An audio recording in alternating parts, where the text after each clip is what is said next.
नमस्कार, मैं हूं अनिल वर्मा से। कल रात के 10 बजे हैं और ये समय है बिग बुलेटिन का। बिग बुलेटिन की आज की चर्चा की शुरुआत हम करें। इससे पहले बताएं आपको कि आज के पैनल में शामिल कौन कौन मेहमान हैं हमारे। आज भारतीय जनता पार्टी का पक्ष रखेंगे विकास पांडे, पार्टी के नगर अध्यक्ष हैं। अभिषेक बाथा पार्टी के युवा मोर्चा के नेता हैं।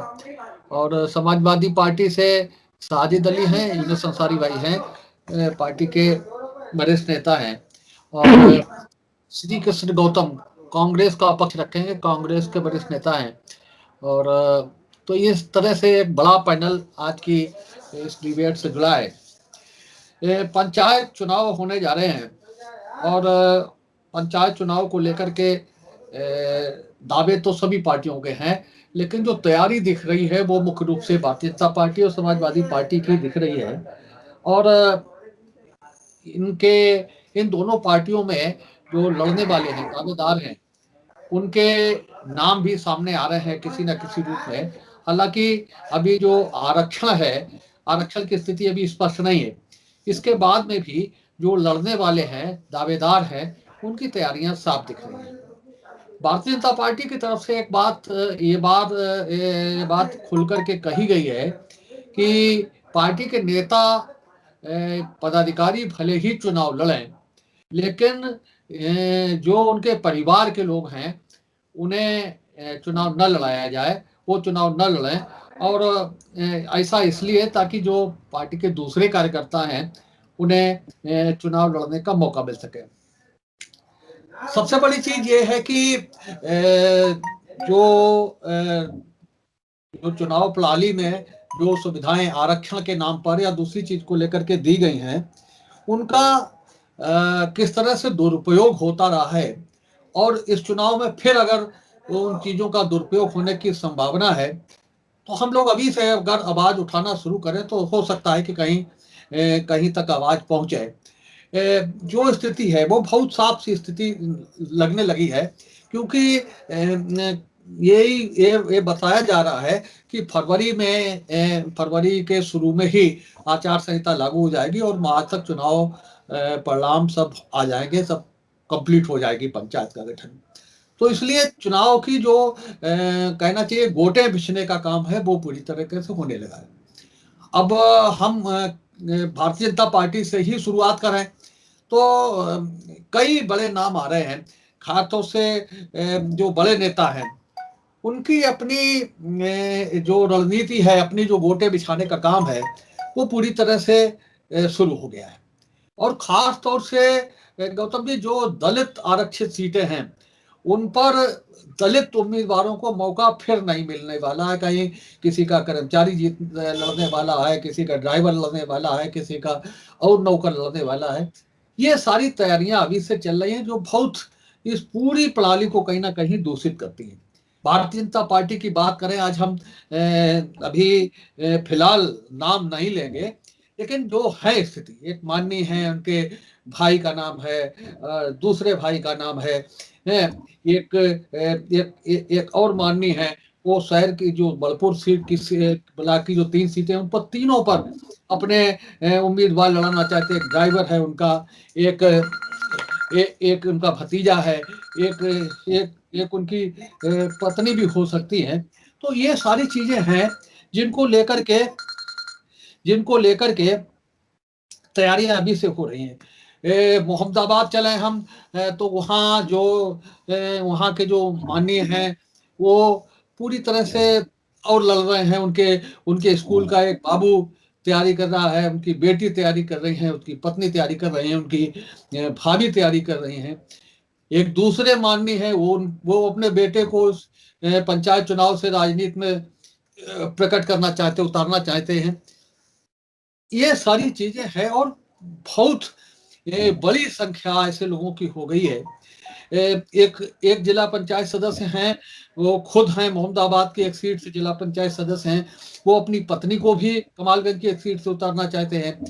एक और जिला पंचायत सदस्य हैं, उनकी पत्नी अभी हैं जिला पंचायत सदस्य। एक ब्लॉक प्रमुख है, उनकी पत्नी है जिला पंचायत सदस्य, वो दूसरी सीट से जिला पंचायत सदस्य का चुनाव लड़ना चाहते हैं। तो कुल मिलाकर के ये जो काउंसिल में कायमगंज में भी यही स्थिति है, कुल मिलाकर के निकल रही है स्थिति।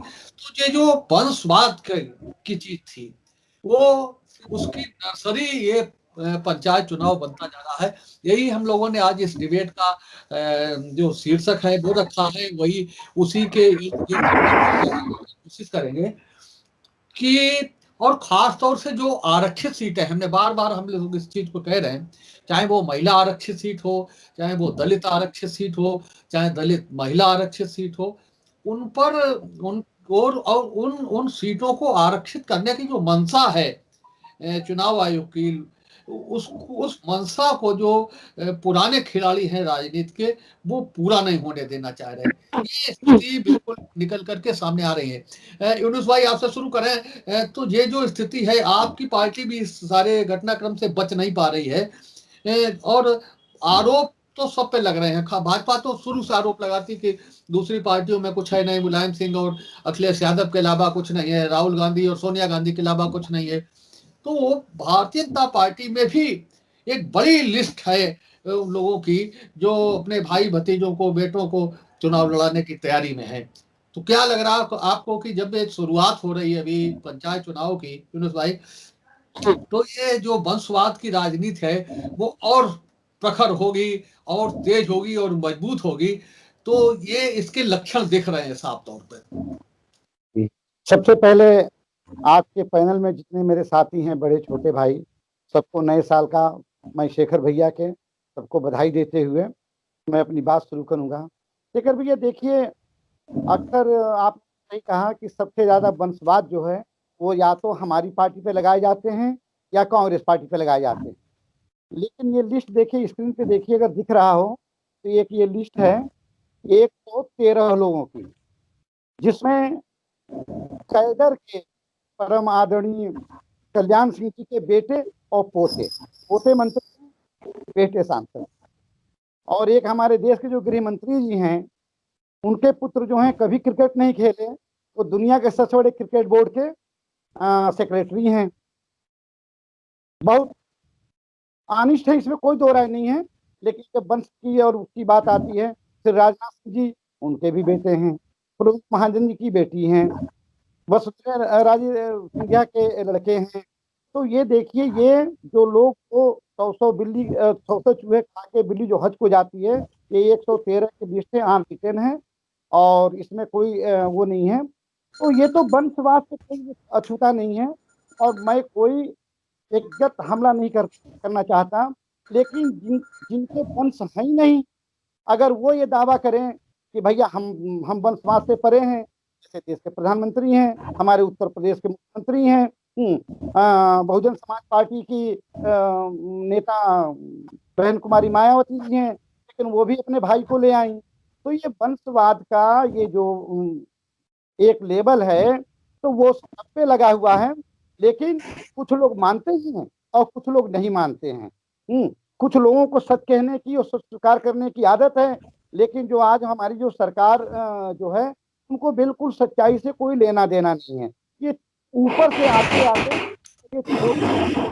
इस स्तर पे जो कार्यकर्ता है, जो दरी बिछाता है, कुर्सी लगाता है, टेबल लगाता है, उसकी आखिरी इच्छा यही होती है कि नगर पालिका के हम मेंबर बन जाएं या जिला पंचायत के हम सदस्य बन जाएं। अब वहां पर भी वो कर्मठ, जिनके दम पे तो कैडर के लोग होते हैं, जिनके वोटों से सरकारें बनती हैं, चाहे वो बीजेपी को या किसी को, अब वो दरी बिछाने वाले और बूथों पे लड़ने वाले, कुर्सी लगाने वाले, मीटिंगों में ताली बजाने वाले, वो भी इस वंशवाद के शिकार हो गए हैं, और उनको अभी इतना छोटा सा चुनाव भी लड़ने का मौका कहीं दिख नहीं रहा है।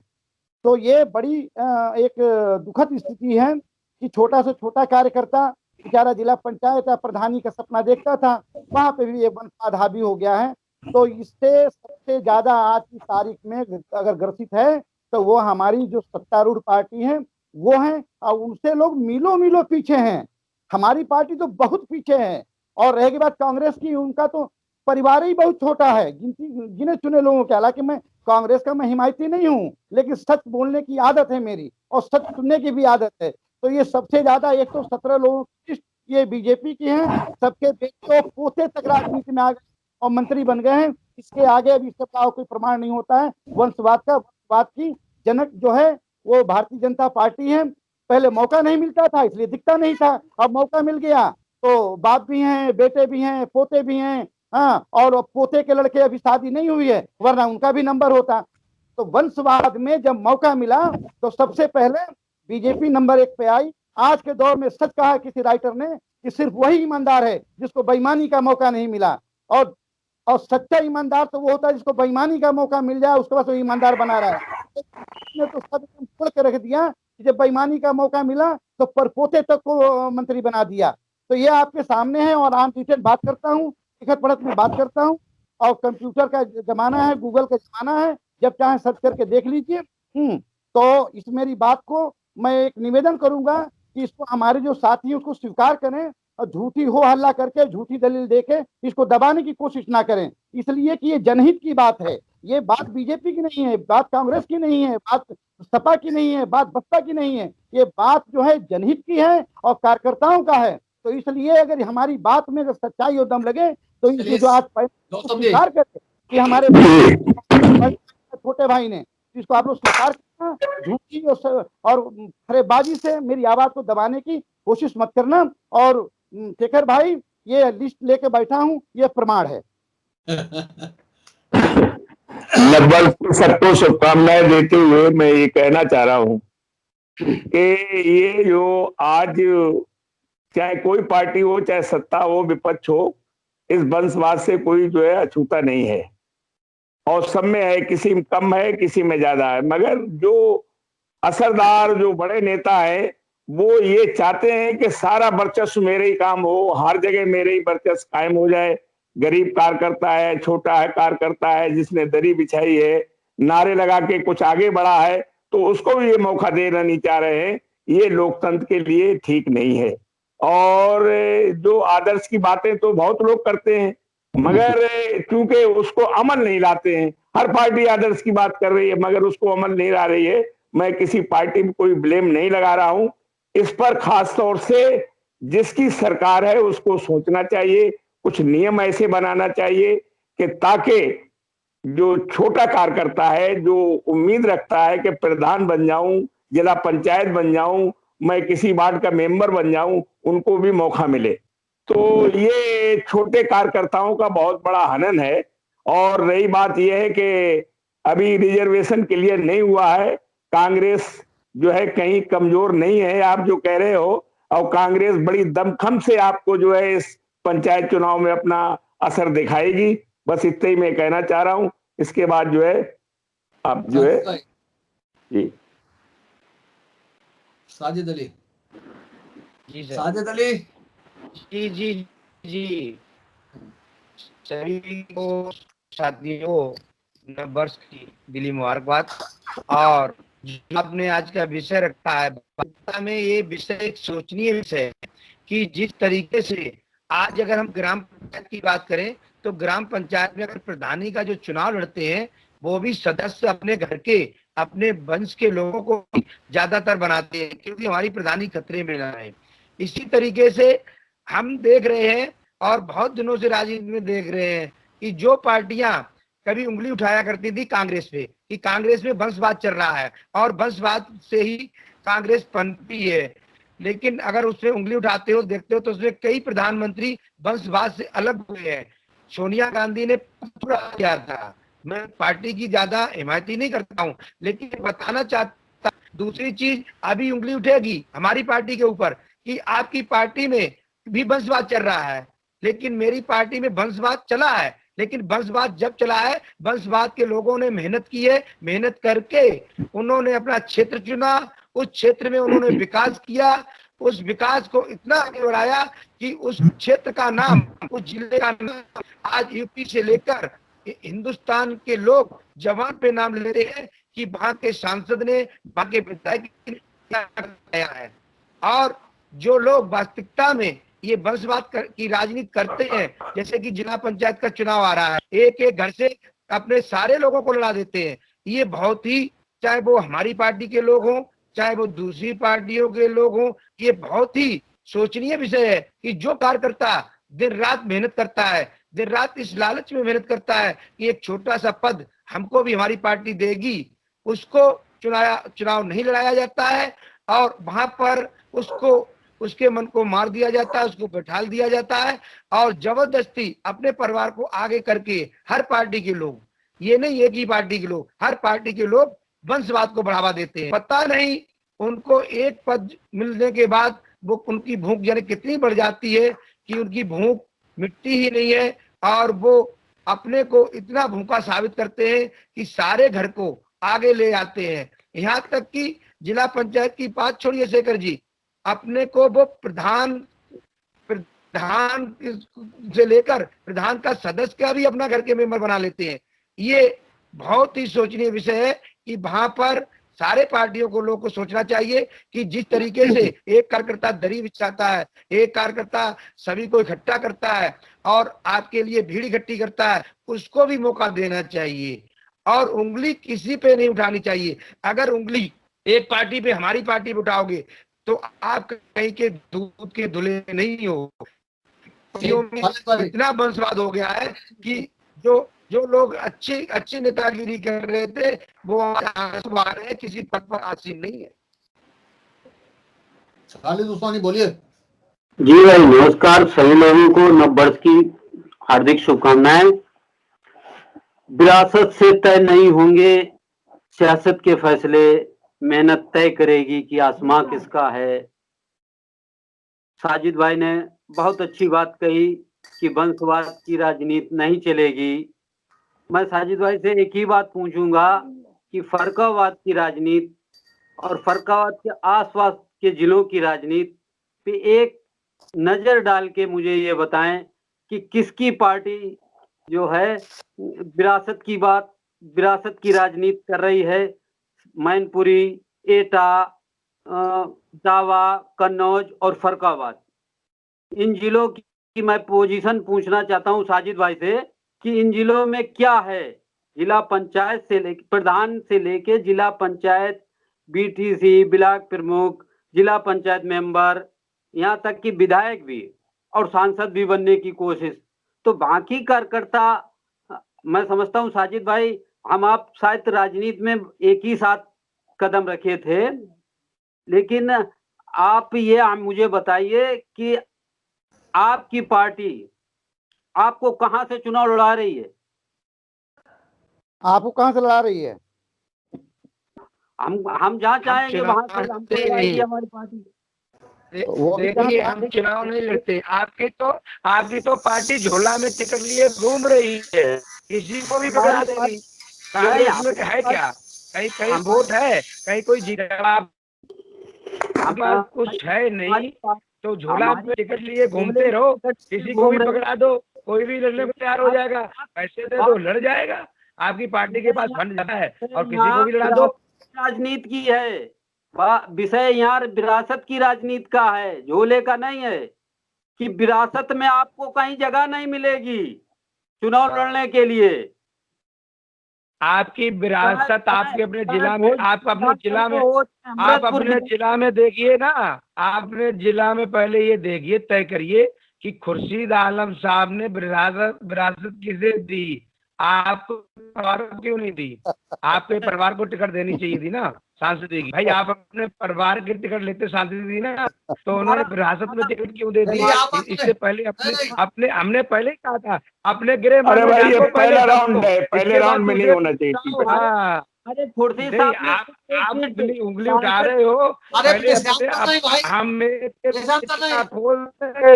चुनाव ब्लॉक प्रमुख का चुनाव नहीं लड़ना, जिला पंचायत का चुनाव नहीं लड़ना, जिला पंचायत का चुनाव नहीं लड़ना। विषय पे बोलो, विषय पे। हम सिर्फ प्रधानी क्यों रही भाई? हमारी बात, हमारा सिर्फ सांसद का चुनाव है, एक आदमी का सांसद का। हमारा प्रधान नहीं होता, हमारा जिला पंचायत नहीं होता, हमारा ब्लॉक प्रमुख नहीं होता। हम तो एक सीट पे अपनी विरासत है, बाकी सीट के लिए हमारे कार्यकर्ता हैं, कार्यकर्ता लड़ेंगे। आप सही कह रहे हैं, तुम्हारे तो संसदीय के अलावा चुनाव नहीं लड़ा जाता कोई। अब सही बात हम बोलिए, तैयारी से नहीं है।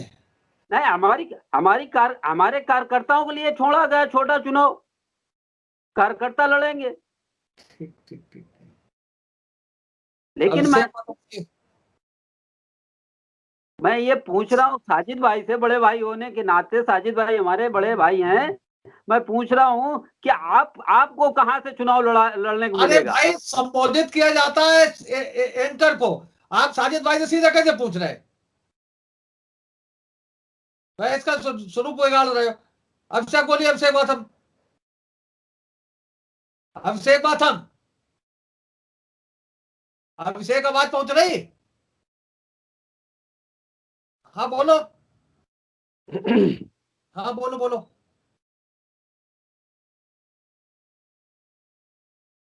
बोलो भाई अभिषेक।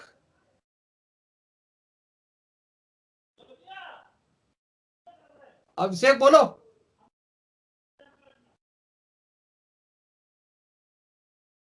चलिए बोलिए विकास पांडे, नहीं बोल पा रहे हैं। विकास जी हेलो, बोलिए। मेरी आवाज आ रही भाई साहब? हाँ हाँ। भाई साहब पहले तो नव वर्ष की बहुत बहुत मंगल कामनाएं आप सभी को। दूसरा, हमारे यूनिस भाई ने एक लिस्ट दिखाई मुझे, 113 नाम थे शायद। मुझे लगता है कि जितना समय उन्होंने उस लिस्ट को बनाने में दिया होगा, अगर उसका 10% समय भी वो अगर अन्य पार्टियों को, समाजवादी हो चाहे कांग्रेस हो, इनकी पार्टियों पर 10% भी उसका समय दे दिया होता, तो मैं निश्चित तौर पर गारंटी के साथ कहता हूं वो नाम 113 नहीं होते, वो नाम 1013 होते। ये विरासत है, ये विरासत का फैसला है। और ये विरासत का फैसला कौन करने यहाँ इस विरासत की डिबेट में बैठे हैं कि जिनकी राजनीति की शुरुआत ही विरासत से हुई। पीढ़ियां दर पीढ़ियां राजनीति में खप के चली गई। मैं फर्रुखाबाद के उदाहरण से ही प्रारंभ करता हूं, मैं बहुत ऊपर नहीं जाऊंगा, और ऊपर जाऊंगा तो मुझे मालूम है कि आप सब भी बेहद पढ़े लिखे, बेहद समझदार लोग हैं। आप सभी को मालूम है कि आजादी के 70 साल में कांग्रेस का 47 साल तक केवल और केवल एक परिवार का राष्ट्रीय अध्यक्ष रहता है कांग्रेस में। समाजवादी पार्टी की तो स्थिति पता है, प्रारंभ से लेके अंतिम तक शायद 2-4 साल कोई और रहा हो, हमेशा एक परिवार ही समाजवादी पार्टी का नेतृत्व करता रहा है। समाज हमेशा एक ही परिवार के हाथ में उसकी बागडोर रही है। कभी अखिलेश यादव जी ने ये चिंता नहीं की है उनके लिए वोट बैंक हो सकता है, कभी अखिलेश जी ने या मुलायम सिंह जी ने ये चिंता नहीं की है कि साहब जो है वो नरेश उत्तम हो सकते हैं, आजम खां हो सकते हैं, कोई भी हो सकता है, लेकिन इसकी चिंता नहीं की गई मुखिया कोई ना बन जाए। ये बड़ा प्रश्न है। विधायक कोई बन सकता है, एक अलग विषय है, लेकिन मुखिया बनना बहुत बड़ा प्रश्न होता है। किसी राजनीतिक दल की विरासत, राजनीतिक दल की नींव उसका मुखिया रखता है, उसकी विचारधारा का द्योतक उसका मुखिया होता है। आपको ये चीज समझनी पड़ेगी। हमारे यहाँ ये परंपरा बिल्कुल भी नहीं है। जिस तरीके के आरोप आप सब भारतीय जनता पार्टी पे लगा रहे हैं, पुनः मैं आप सबसे कहना चाहता हूँ, अच्छी राजनीति करिए, साफ स्वच्छ राजनीति करिए, अच्छा लगेगा, हमें भी अच्छा लगेगा, बहुत कुछ सीखने आते हैं हम आप सबसे इस डिबेट में। दूसरा, को लेकर के एक सवाल उठाया गया कि साहब देश के गृह मंत्री के पुत्र को जो है वो क्रिकेट में है, क्रिकेट के ही तो बोर्ड के चेयरमैन, बोर्ड के ही तो सचिव हैं, मोहन डालमिया नहीं याद होते, बरसों बरस वो इस बोर्ड के चेयरमैन रहते हैं। और कौन थे जगमोहन डालमिया जी, ये आप सब बहुत अच्छे से जानते हैं, मुझे इस बात को बताने की आवश्यकता नहीं है। हमारे भाई साहब ने कहा है कि सच बोलने की आदत है, उम्मीद है सच स्वीकार करने की भी आप आदत बनाएंगे। अच्छा लगेगा हम सबको कि सच सुनना चाहिए। हमारे यहाँ अगर फर्रुखाबाद की बात करें तो आपको भी याद होगा कि एक कमालगंज जब विधानसभा होती थी तो वहां से एक विधायक होते समाजवादी पार्टी के, उनके पुत्र आज ब्लॉक प्रमुख हैं, बड़े लेवल, बसपा में पहले रहे, बाद में समाजवादी पार्टी के हो गए, पूर्व विधायक वहां के रहे हैं, वो भी उसी वर्ग से आते हैं। उनके भी भाई जिला पंचायत अध्यक्ष रहे हैं, पूर्व मंत्री समाजवादी पार्टी के, उनकी भाभी जी ब्लॉक प्रमुख, उनके बेटे ने यहाँ से लोकसभा का चुनाव लड़ा। ये कोई विषय के उदाहरण दे रहा हूँ क्योंकि मेरे पास अनगिनत, मैंने इसीलिए ये बात कही आप सबके सामने रखा है इस विषय को, कि मैं उम्मीद करता हूँ आप हर चीज को समझने का प्रयास करेंगे। ये विषय निश्चित तौर पर बड़ा है और किसी भी राजनीतिक दल का ये उद्देश्य नहीं होना चाहिए वंशवाद को बढ़ावा देने का, कतई स्वीकारोक्ति जनता में नहीं है। और मुझे लगता है भारतीय जनता पार्टी की सफलता का एक ये भी पैमाना है कि जनता ने कहा है कि भारतीय जनता पार्टी एकमात्र ऐसी पार्टी है जहां वंशवाद को कोई जगह है ही नहीं। ये जनता ने बेहद स्पष्ट रूप से समझ लिया है। जैसा अनिल भैया आपने अभी बोला कि आदरणीय बंसल जी ने, जो हमारे आदरणीय बंसल जी हैं, उन्होंने भी अभी बैठक की है, उसमें ये निर्णय लिया गया है किसी भी प्रकार के पार्टी के जो जनप्रतिनिधि हैं या बड़े पदाधिकारी हैं, उनके भाई बंधु, इस तरीके के लोग, उनके निकटस्थ लोग जो करीबी रिश्तेदार हैं, वो चुनाव नहीं लड़ेंगे, उन्हें ना लड़ाया जाए ये चुनाव। ये हमारी पार्टी ही फैसला, इतना बड़ा फैसला हमारी पार्टी ही कर सकती है। मुझे नहीं लगता है कि अन्य दलों ने इस तरीके की कोई पहल करने का भी प्रयास किया। ये मुझे लगता है बड़ा तारीफ का विषय है। कहीं ना कहीं ये विषय छूट गया। मुझे लगता है कि भारतीय जनता पार्टी इसी विषय डिबेट का, इग्नूस भाई, डिबेट का जो विषय तय किया गया वो बंसल जी के भाषण के बाद ही शुरू किया गया है। ये जो विषय रखा गया कि बंसल जी ने कहा, मुख्यमंत्री जी ने कहा कि पार्टी जो है, पार्टी के नेता जरूर चुनाव लड़े हैं, जीत कर आए, लेकिन ये कोशिश करें, सीधे सीधे नहीं था, ये कोशिश करें कि उनके परिवार के लोग चुनाव न लड़ें। थोड़ा पीछे चलते हैं, जब इनकी पार्टी में संगठन के चुनाव हो रहे थे उस समय कई चीजें तय की गई थी, हमें मालूम है कई चीजें तय की गई थी। एक उदाहरण के स्वरूप में एक उदाहरण हम आपको पेश करना चाहेंगे। एक चीज तय की गई थी कि जो 50+ है, 50 से ऊपर के लोग हैं, वो मंडल अध्यक्ष नहीं बनेंगे। और उसके बाद में श्रीमान जी बन गए आपके फतेहगढ़ के मंडल अध्यक्ष। तो ये तमाम चीजें हैं। जब बंसल जी का भाषण आया तो लगा कि कुछ क्रांति होगी, कुछ नया परिवर्तन होगा, बदलाव आएगा, लेकिन सूची बहुत लंबी होती चली गई। जो दावेदारों की सूची हमारे पास है, हमें भाजपा के सूत्रों से जो दावेदारों की सूची है, उसमें ऐसे तमाम लोग हैं जो पिता, पुत्र, ड्राइवर, पत्नी, भतीजे से लेकर के तमाम रिश्ते आपस में है। और इसीलिए इस डिबेट को हमने रखा। अभी चूंकि फाइनल नहीं, नाम नहीं ले रहे उनके, लेकिन है स्थिति ये कि उनकी तैयारी चल रही है। वो बिना मांगे शुभकामनाएं दे रहे हैं, उनके होर्डिंग लग रहे हैं, अखबारों में उनके विज्ञापन छप रहे हैं। आप उनकी शुभकामनाएं स्वीकार करें ना करें, लेकिन वो दे रहे हैं आपको शुभकामनाएं। तो ये स्थिति है। इसीलिए इस डिबेट के विषय को, डिबेट का विषय कभी अनायास नहीं होता। यूनुस भाई, क्या लग रहा है आपको? आपने तो सूची दिखाई, जी करे सूची बहुत लंबी हो सकती। देखिए शेखर भाई, ये छोटा भाई मेरा आता है, मुझे बहुत अच्छा लगता है। जो अभी इन्होंने डालमिया जी की बात कही, तो डालमिया जी या बहुत से लोग ऐसे थे तो क्रिकेट से नहीं थे और उसके अध्यक्ष तक बने, लेकिन वो गृह मंत्री के बेटे नहीं थे, गृह मंत्री के रिश्तेदार नहीं थे। बात राजनीति की हो रही है, तो वो गृह मंत्री के बेटे नहीं थे, बेटे हैं, वो भी राजनीतिक व्यक्ति भाई साहब, मंत्री गृह मंत्री के बेटे नहीं थे, चुनाव और दूसरी बात अगर मैं हम बताएं आपको, जैसे मान लीजिए आपकी पानी पीने की कैपेसिटी 6 लीटर है, आपने 6 लीटर पानी पी लिया, उसके बाद आपने कह दिया कि आप दिन भर कोई पानी नहीं पिएगा, आज से दिन भर कोई पानी नहीं पिएगा, कल पिएगा। तो ये कौन सी बड़ी बात कि आपने तो 6 लीटर पानी पी के अपना कोटा पूरा कर लिया। आप ना मरेंगे, ना आपकी तबीयत खराब होगी, क्योंकि आप 6 लीटर पानी पी चुके हैं। तो आजादी के बाद लोकतंत्र में परम आदरणीय नेताजी मुलायम सिंह को नेताजी के नाम से जाना जाता है। उनके आप पूरे वंशज को जोड़ लीजिए कि कितने लोग उन्होंने सांसद बना दिया, कितने लोग को मंत्री बना दिया, तभी वो ये 117 नहीं होगा। हाँ, यहाँ तो ये है कि कसम खाते हैं ना, नहीं बात कसम खाने की। नेताजी ने कभी कसम नहीं। छोटे भाई पहले बात सुन लीजिए, छोटे भाई पहले बात सुन लीजिए, पहले बात सुन लीजिए, पहले बात सुन लीजिए। गलत बात है, पहले बात सुन लीजिए, आप पहले बात सुन लीजिए, फिर मैं आपकी सुनूंगा। पहले आप मेरी सुन लीजिए। नेताजी ने कभी ये नहीं कहा कि मैं वंशवाद से परे हूँ, लेकिन आपकी पार्टी ने तो 1 बार नहीं, 1000 बार नहीं, 1 करोड़ बार नहीं, संख्य बार कहा कि हमारे यहाँ वंशवाद नहीं है, तो पोता सबको मंत्री बना दिया गया। क्या बेकार की बात करते हो यार। सब मतलब बिल्कुल आप लोग प्रण करके आते हो कि हम डिबेट में सच्चाई नहीं सुनेंगे और डिबेट को तहस नहस कर देंगे। तो सच्चाई सुनिए, नेताजी ने कभी नहीं कहा कि हम वंशवाद से परे हैं। आप लोगों ने तो कसम खाई, एफिडेविट दिया और तमाम धार्मिक स्थलों पे बड़े बड़े नारे दिए कि हमारे माँ से हम परे हैं। तो पोता को मंत्री बना दिया, बेटे को बना दिया, बहू को बना दिया। बेकार की आप लोग बात करते हो यार। डिबेट को स्वस्थ डिबेट करने आइए। हाँ, और अगर झूठ पे झूठ नहीं। उम्मीद है आपको हमारी ये खबर पसंद आई होगी। आप इसे लाइक करिए, अपने दोस्तों के साथ शेयर करिए और उस पर कमेंट करिए। अगर आप पहली बार हमारे चैनल से जुड़े हैं तो चैनल को सब्सक्राइब करना मत भूलिए। यही निवेदन आपसे है।